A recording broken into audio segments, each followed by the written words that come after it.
नमस्कार, सुप्रभात, स्वागत अभिनंदन आप सभी का सब रंग कार्यक्रम में।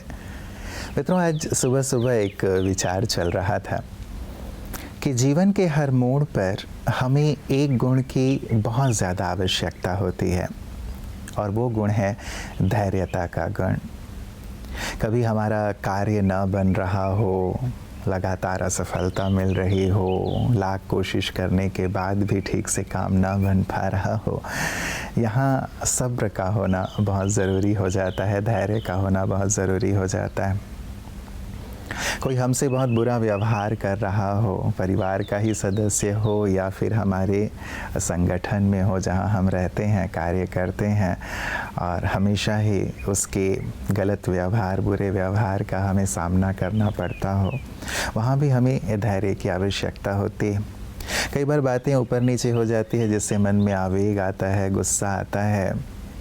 उस समय भी यदि हम थोड़ा धीरज रख लेते हैं, क्रोधित नहीं होते या क्रोधित होकर आवेग में आकर, आवेश में आकर कुछ गलत नहीं करते, तब भी हम बच से जाते हैं। बहुत बड़ी जो घटना होने वाली होती है वो टल जाती है। वो कहते हैं कि धैर्य का एक पल आपके दुख के 1000 पलों से बचा लेता है, छुटकारा दिला देता है। तो सच में धीरज अपने आप में बहुत ही प्यारा सा गुण है मित्रों। कहते भी है ना कि सब्र का फल, धीरज का फल बहुत मीठा होता है। यदि आप जीवन में धीरज रख कर के चलते हैं, अपने कार्य को करते रहते हैं, सतत आगे बढ़ते रहते हैं, यदि आप कहीं भी रुकते नहीं हैं, धीरज को छोड़ते नहीं हैं, तो आपको अपने जीवन में वो सब कुछ प्राप्त होता है जो आप प्राप्त करना चाहते हैं। तो मित्रों, आइए सब्र के, धीरज के इसी सुंदर गुण को जीवन में धारण करने के संकल्प के साथ चलते हैं आज के सुवाक्य की ओर। बीत जाती है जिंदगी ये ढूंढने में कि ढूंढना क्या है, लेकिन ये भी नहीं मालूम है कि जो हमें मिला है उसका करना क्या है। ईश्वर ने हमें जीवन में बहुत कुछ दिया, हम क्यों खोजते रहते हैं बाहर। अगर अपने चारों तरफ ही नज़र घुमाकर देखें तो ईश्वर ने हमें इतना बहुमूल्य जीवन दिया, ये शरीर दिया, ये प्रकृति दी, ये इतने सुंदर रिश्ते दिए, लेकिन हम उन सबको एप्रिशिएट नहीं करते हैं। कई बार उनका धन्यवाद नहीं देते हैं। आइए आज से ढूंढने में अपना वक्त ना गवाएं, लेकिन जो आपके पास है, जो हमारे पास है, उसको हम अधिक से अधिक अपने जीवन में उसका उपयोग करें और आगे बढ़ते रहें। ओम शांति। मित्रों, यूँ तो धैर्यता की आवश्यकता हमें जीवन के हर मोड़ पर पड़ती है, लेकिन जब हम शारीरिक रूप से बीमार हो जाते हैं तब इसकी सबसे ज़्यादा आवश्यकता होती है, ऐसा महसूस होता है। हम बीमार हों या हमारे प्रियजन, नज़दीकी, निकट संबंधी बीमार हों, क्योंकि मन में यही आता है कि आखिर ये बीमारी कब जाएगी, हम कब ठीक होंगे भी या नहीं होंगे। क्योंकि वो जो दर्द के पल होते हैं, बीमारी के जो लम्हे होते हैं, वो बहुत ही भारी बीतते हैं, भारी लगते हैं। ऐसा लगता है कि कब ये ठीक होगा। मित्रों, जो चीज़ आई है वो चली जाएगी, हम जानते हैं। ओम शांति। दोस्तों, आज हम एक ऐसी चीज़ के बारे में बात करने जा रहे हैं जो हमारे चारों तरफ है, हर जगह है। Plastic, plastic, hand plastic, micro plastic, nano plastic. मिट्टी में है तो जल में है तो वायु में है, समुद्र से हमारे डाइनिंग टेबल तक है प्लास्टिक। जी हाँ दोस्तों, सुनने में अजीब तो लगता है, लेकिन आज ये प्लास्टिक हमारे शरीर में प्रवेश कर चुका है। कैसे? जब हम प्लास्टिक की थैली, पॉलीथीन या प्लास्टिक की बोतल को जहाँ तहाँ फेंक देते हैं तो सूरज की गर्मी और मौसम के बदलाव से वो छोटे कणों में परिवर्तित हो जाता है। माइक्रो प्लास्टिक यानी प्लास्टिक के वो छोटे कण जो लेस देन 5 मिलीमीटर के होते हैं, और नैनो प्लास्टिक, प्लास्टिक के वो छोटे कण जो लेस देन 1 माइक्रोन के होते हैं। ये इतने छोटे कण होते हैं दोस्तों जो आंखों से दिखाई नहीं देते हैं, किंतु हमारे समुद्र में है, हवाओं में तैर रहे हैं, हमारी मिट्टी में है, खेतों में है, तो क्या करें? क्योंकि ये इतना नुकसानदेह है कि ये प्लास्टिक मानव सभ्यता के विनाश का एक कारण बन सकता है, क्योंकि ये माइक्रो प्लास्टिक और नैनो प्लास्टिक हमारे शरीर में प्रवेश कर चुका है। ये प्लास्टिक के छोटे कण समुद्री जीवों से इकोसिस्टम में, फूड चेन में प्रवेश कर चुके हैं, और जब ये हमारे शरीर में प्रवेश करते हैं तो हमारे शरीर में हमारे हर एक अंग को, हमारे सेल को, हमारे जीन को नुकसान पहुंचाते हैं। तो क्या करेंगे हम? पर्यावरण की सुरक्षा तो हमारे ही हाथ में है ना, क्योंकि जो हम प्रकृति को देंगे वही हमें लौट कर आ रहा है। तो पर्यावरण की सुरक्षा करें, प्लास्टिक का उपयोग कम करें, स्पेशली सिंगल यूज़ प्लास्टिक का। प्रकृति की रक्षा करें, प्लास्टिक का उपयोग बंद करें। ओम शांति। जब हम सही तरीके से प्रयास करते हैं, प्रार्थना करते हैं, अभ्यास करते हैं, तो वो चीज़ हमें प्राप्त होती ही है। ये सृष्टि का नियम है, अध्यात्म का नियम है। हाँ, अध्यात्म हमें बहुत शक्ति प्रदान कर देता है उस पल को बिताने में, उस लम्हे को, जो प्रयास है, पुरुषार्थ है, जिसमें हमें परिश्रम का एहसास हो रहा है, हमारे लिए अध्यात्म उसे सहज कर देता है, हमारे विश्वास को पुख्ता कर देता है।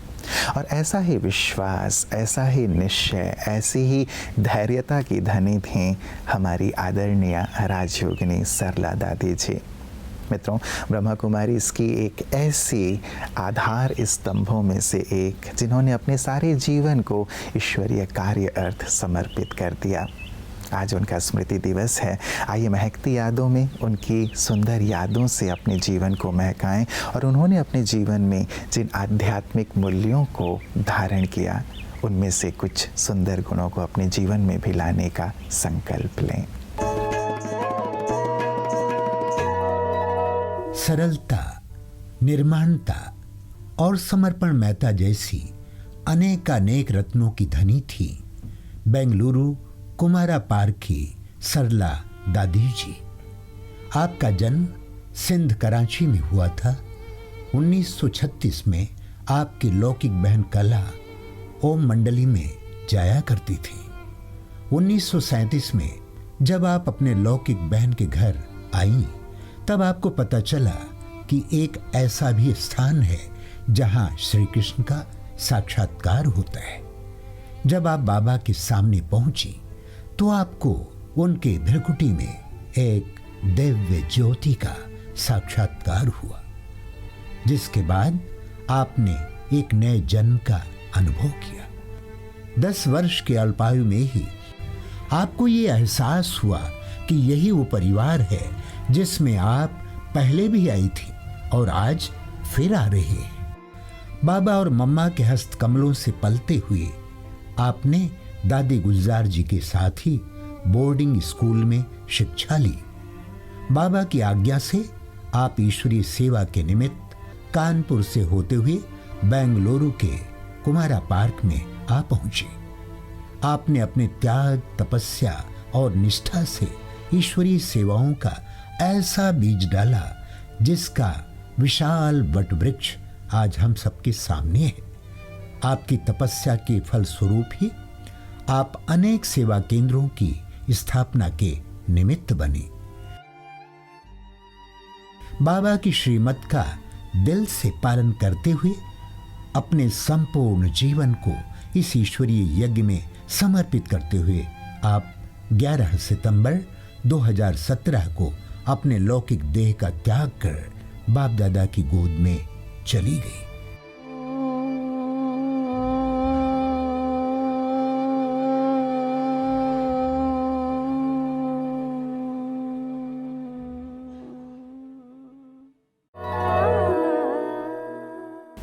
कोई कार्य का बीज बोते हैं, संकल्प का बीज बोते हैं, किसी कार्य की शुरुआत करते हैं और लगता है कि तुरंत ही हमें फल दिखाई देने लगे, वो तुरंत ही पुष्पित, पल्लवित हो जाए, एक सुंदर वृक्ष का रूप ले ले। लेकिन ऐसा तो नहीं होता ना। यदि हम धीरज रखेंगे तो स्वतः ही एक प्रक्रिया है कि एक समय आने पर वो सुंदर फल हमें प्रदान अवश्य करेगा।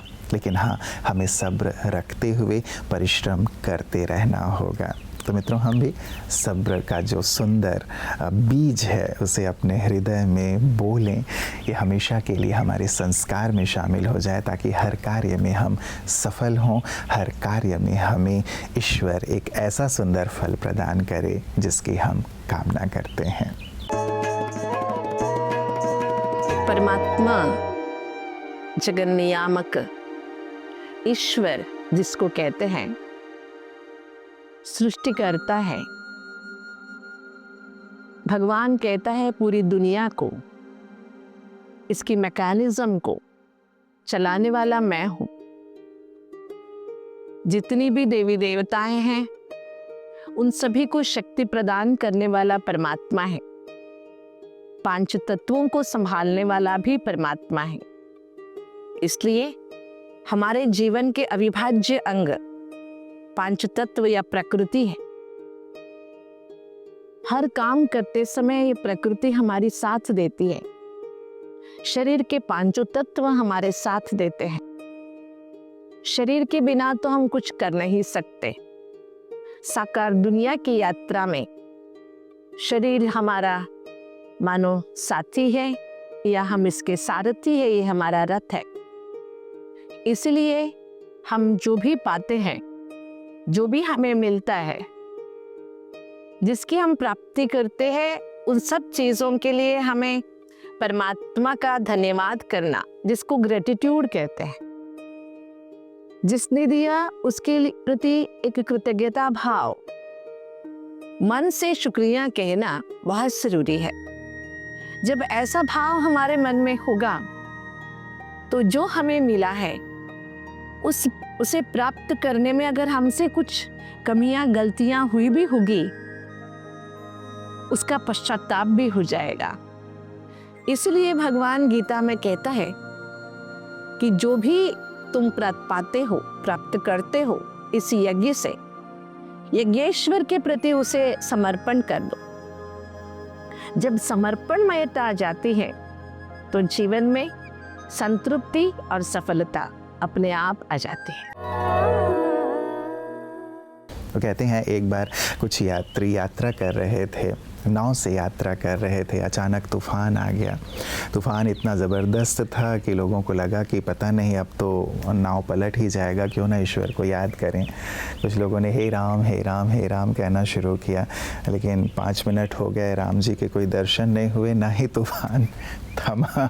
उन्हें लगा शायद राम जी बिज़ी होंगे। उन्होंने हे कृष्ण हे कृष्ण हे कृष्ण कहना शुरू कर दिया। 5 मिनट बीते, कुछ हुआ नहीं। उन्हें लगा कि शायद कृष्ण जी भी बिज़ी होंगे, लेकिन राम जी चल दिए थे जब उन्होंने हे राम कहना शुरू किया था। और इन्होंने बीच में ही हे कृष्ण कहना शुरू कर दिया, तो उन्हें लगा कि चलो कृष्ण जी अब आएंगे तो दोनों की तो ज़रूरत है नहीं, मैं वापस अपने धाम में चला जाता हूँ। इधर कृष्ण जी भी चल पड़े थे, लेकिन इन्होंने फिर से पाला बदल लिया, धैर्य था नहीं मन में। उन्होंने हे हनुमान कहना शुरू कर दिया। कृष्ण जी भी वापस, अब हनुमान जी भी 5 मिनट के बाद वापस, क्योंकि इन्होंने गणेश जी को याद करना शुरू कर दिया। तो कहने का भाव ये है कि हम सब्र रखें, धैर्य रखें, विश्वास के साथ जो कार्य कर रहे हैं, अपने इष्ट को याद कर रहे हैं, या जिस कार्य में पूरे मनोयोग से लगे हुए हैं, उसमें सफलता हमें अवश्य मिलेगी। केवल सब्र का, धैर्य का दामन हमें थामे रखना है। तो धैर्य को अपने जीवन में शामिल अवश्य करें, क्योंकि ये आपको शिखर पर लिए चलेगा। नमस्कार, ओम शांति।